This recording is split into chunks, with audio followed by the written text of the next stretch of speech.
বাবাই হন, গরিব কিংবা ধনী, বটবৃক্ষের মতো আগলে রেখে উঠতে থাকেন যিনি।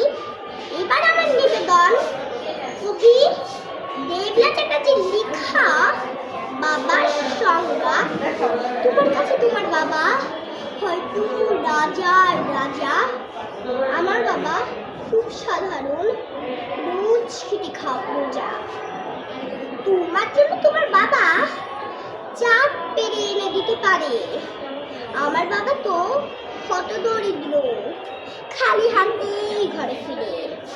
তোমাদের বাবা খুব ফিটফাট, গায়ে স্যুট, হাতে ঘড়ি, জানো তো আমার বাবাটা ভীষণ অগোছালো, মুখ ভরা পাকা দাড়ি। তোমাদের হাতে নুন পড়া ডালও বাবা খায় চেটে বাটি। আমি তো দারুণ রান্না করি, তবু বাবা বলেন মোটামুটি। তোমাদের জন্মদিনে বাবা দাম উপহার দেয়, আমার বাবাটা এতই আনবো না, দিনটাই ভুলে যায়। তোমার বাবা হাত ধরিয়ে রাস্তা করায় পার, আমার বাবা নিজেই পারে না, আমি হাত ধরি তার। তোমাদের হাতে তোমাদের বাবা খরচের টাকা দেয়, আমি টিউশন করে মাসোহারা পেলে বাবার ওষুধ কিনতে হয়। তোমার বাবা রাখতেই পারে, তোমায় ভীষণ সুখে আমার বাবাও চেষ্টা করি আগলে রাখতে বুকে। হতে পারে তুমি রাজকন্যা, আমি হয়তো দাসী, তবু দিন শেষে আমি আমার বাবাকে ঠিক ততটাই ভালোবাসি। তোমরা বাবা শব্দে যে সংজ্ঞাটা দাও, সারা ফেসবুক জুড়ে ওই চিরাচারিত বাবার উপমা আমায় বড় বিরক্ত করে।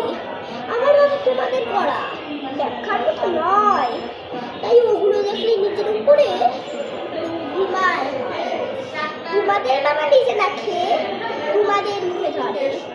এদিকে আমার জন্য তুলে রাখা লিচু বাবা খেয়ে নেয় চুরি করে, সেটাও কথা বড্ড সরল জানো। তাই তো এমন জটিল সমাজে ভীষণ বেইমান আনো। শাসন যদিও করে না তেমন, তবে হ্যাঁ খুদ ধরে। অথচ বন্ধু মহলে আমার পিছনে আমারই তারিফ করে।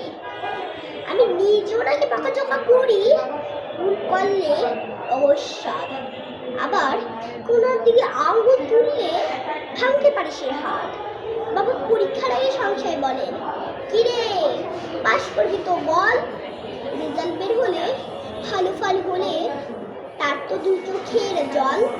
যে বলে খালি আমার ধারা, কিছু হবে না নাকি, তাকে আমার সাফল্যে আমি তামামা বাজাতে দেখি। সবচেয়ে বেশি অশান্তি করি যে লোকটির সাথে আমার বিয়ের পাকা কথা হলে সেই হাউ হাউ করে কাঁদে, অথচ যখন জিজ্ঞেস করি পারবে থাকতে ছেড়ে, উত্তরে বলেন বিদায় হতো, আমি বাঁচবো হাত পা ছেড়ে।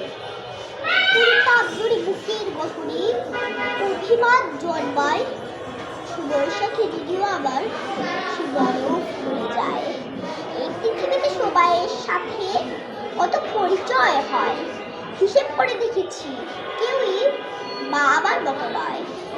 সম্পর্কে সমীকরণেরা রোজ বদলায় গান, তবু প্রথম সারিতে বরাবর থাকে বাবা মায়ের স্থান। ঝগড়া ঝামেলা অভিমান এসব এত কিছুর পরও আবার একটা বিষয়টা খুবই দুর্বল করে বড়।